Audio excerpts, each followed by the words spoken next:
अवैध मार्केट का निर्माण कर रखा है और अवैध मार्केट का निर्माण करने के बाद इन्होंने वह दुकानें भी बेच दी उस सार्वजनिक उपयोग के लिए और भगवान दात्री जी के सेवा आने पूजा पाठ हो, भजन पूजन हो और वहां आने वाले। वैसे आप लोग धरने पर बैठे हुए हैं, किस चीज़ को लेकर, क्या मांग को लेकर यहाँ पर धरना दे रहे हैं आप लोग? यह धरना का उद्देश्य है कि जो यहाँ जमीन लगी हुई है माननीय पूर्व विधायक रतन सिंह जी की नानी की बहू रानी द्वारा यह जमीन दान दी गई थी।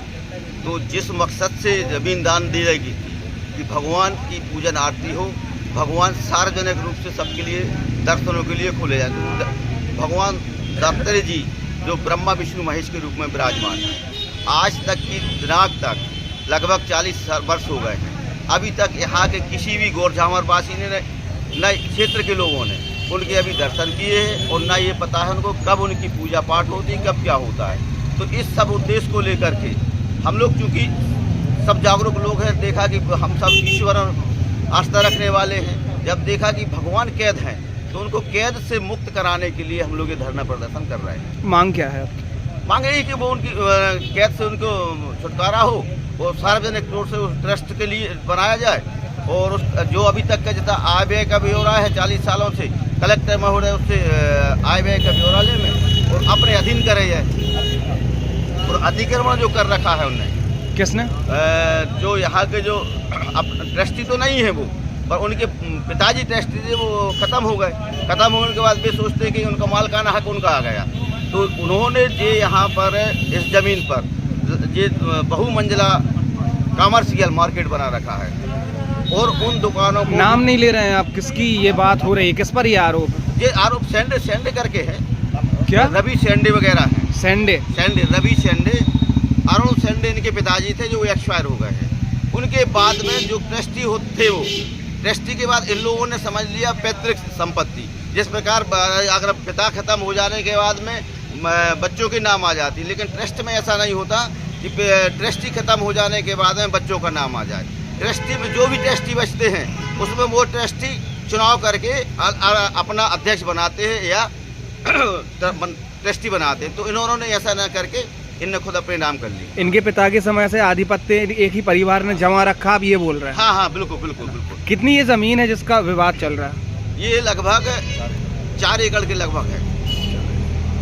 ऐसे बैठे हुए आप लोग धरने पर? हम लोग यहाँ बैठे 13 दिन से बैठे हुए हैं। इतने 13 दिनों के अंदर कितने अधिकारी या कर्मचारी लोग आपसे मिलने के लिए आए, आपकी बात सुनी? यहाँ पे पैसे विशेष कोई नहीं है। 1-2 बार तहसीलदार आए, सीमांकन लगा है, आवेदन सीमांकन कराया जाए। सीमांकन में जो जमीन यहाँ पर अतिक्रमण कर ली गई है उस जमीन को मुक्त कराया जाए। मंदिर की जमीन है, कलेक्टर प्रबंधक है, सबसे बड़ी बात तो ये है। ट्रस्ट पब्लिक ट्रस्ट है, पब्लिक ट्रस्ट मतलब जनता का ट्रस्ट है। पब्लिक ट्रस्ट के प्रबंधक कलेक्टर महोदय हैं, उसके बावजूद भी सरकार की प्रशासन की मंदिर की जमीन का दुरुपयोग हो रहा है और प्रशासन इसे नहीं रोक पा रहा है। तो प्रशासन को जगाने के लिए, शासन की जमीनों को रक्षा करने के लिए हम लोग यहाँ पर बैठे हैं। मांगे पूरी नहीं होती तो क्या कदम उठाएंगे? हम लोग की मांगे पूरी नहीं होती है तो हम हर संवैधानिक कदम उठाएंगे, चाहे न्यायालय का हो, चाहे धरना प्रदर्शन का हो, चाहे आंदोलन का हो।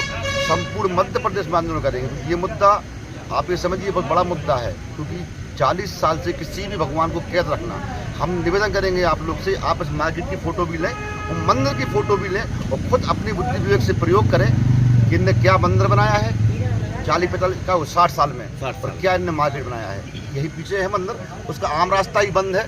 ये आम रास्ता यहाँ पर था सामने, इन्होंने ये पूरा मार्केट पूरी तरह से कवर्ड कर दिया गया, पूरा कवर्ड कर दिया है। भगवान कैद हैं। वैसे ज़मीन के मामले में आपके क्षेत्र में बीते 13 दिनों से एक धरना प्रदर्शन चल रहा है, ये क्या मामला है, कहाँ से इसकी शुरुआत हुई है? मामला ये है कि मेरी नानी रानी बहू 50 वर्ष पूर्व उन्होंने एक मंदिर का निर्माण करवाया था, जिस मंदिर का नाम था देवदत्तात्रेय मंदिर। देवदत्तात्रेय का आश्रय होता है ब्रह्मा विष्णु महेश। इस मंदिर के निर्माण के उपरांत उन्होंने इस मंदिर के लिए 4 एकड़ भूमि उसके रखरखाव के लिए, पूजा याचना के लिए, अन्य व्यवस्थाओं के लिए लगाई थी।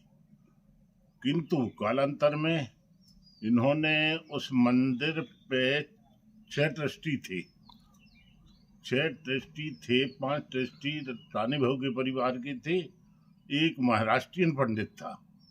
महाराष्ट्रियन पंडित खत्म हुआ है, इन्होंने उनकी लड़की का नाम दर्ज करवा लिया। दूसरा ट्रस्टी खत्म हुआ तो इनने ध्रुव पाठक का नाम जुड़वा लिया। 4 पद रिक्त रहे 80 से 104 तक, और 80 से 104 कम से कम 24 साल बाद हमने आवेदन दिया। आवेदन पे एसडीएम ने हम 4 लोगों के नाम जोड़े। उसमें मेरा नाम था रतन सिंह, कड़ोरी सिंह, मेहरबान सिंह और ओमकार सिंह। अच्छा, इसके खिलाफ एसडीएम के आदेश के खिलाफ ये सेशन कोर्ट गए। सेशन कोर्ट में हमारे पक्ष में फैसला हुआ। वो एक पिटीशन हाई कोर्ट में लंबे थे, वो एक पिटीशन के रूप में हाई कोर्ट में लंबे थे। अच्छा, दूसरा ये पब्लिक ट्रस्ट जब उनने उसी समय घोषित करवाया था कि ये पब्लिक ट्रस्ट था, फिर उन्होंने राज्य शासन के पास एक आवेदन लगाया कि ये मेरा निजी ट्रस्ट है। एक तरफ तो वो ट्रस्टी थे, दूसरी तरफ वो एक आवेदन लगाया उनने कि ये मेरा निजी ट्रस्ट है। मतलब मालिक बन गए। हाँ, तो मगर सवाल उठता है कि आप क्षेत्र के पूर्व विधायक हैं, भारतीय जनता पार्टी की सरकार है और पूर्व मुख्यमंत्री उमा भारती के भी करीबी माने जाते हैं, उसके बाद भी आज 13 दिन हो गए और कोई अधिकारी या जनप्रतिनिधि क्षेत्र के विधायक धरना स्थल पर नहीं पहुंचे हैं। जी, अब शासन की एक कहना चाहिए, शासन की बहुत बड़ी अनदेखी है प्रशासन की, शासन की। आपने बताया कोर्ट में भी लंबे था मामला, लास्ट क्या ऑर्डर आया था कोर्ट से और अभी किस स्थिति में है मामला? लास्ट में तो अपने पक्ष में सभी ऑर्डर आए। पक्ष में अगर आए तो उसके बाद भी ये अवैध अतिक्रमण क्यों नहीं होता है? अगर कोर्ट में जरा सी कोई चीज को लेके अगर लंबे थे तो कोर्ट का बहाना है। अगर आपके पक्ष में फैसला आया था तो इस धरना प्रदर्शन की जरूरत क्यों पड़ी? नहीं, फिर वो वहां पिटीशन में चले गए। अब पिटीशन लंबे थे। अधिकारियों से आपकी बात हुई होगी, वो क्या बोलते हैं? अधिकारियों से बात हुई, कल हम लोग सभी थाना प्रभारी के पास गए, उनको हमने वो पूरे डॉक्यूमेंट दिए। आज हम लोग जाएंगे अनुविभागीय अधिकारी के पास, उनको डॉक्यूमेंट देंगे। कल मुख्यमंत्री आ रहा है, उनके पास जाएंगे। परसों कलेक्टर के पास जाएंगे, कमिश्नर के पास जाएंगे, सबके पास जाएंगे। नहीं कार्रवाई होती तो क्या कदम होगा आपका? नहीं कार्रवाई होगी तो हम तो अपना आंदोलन चालू रखेंगे।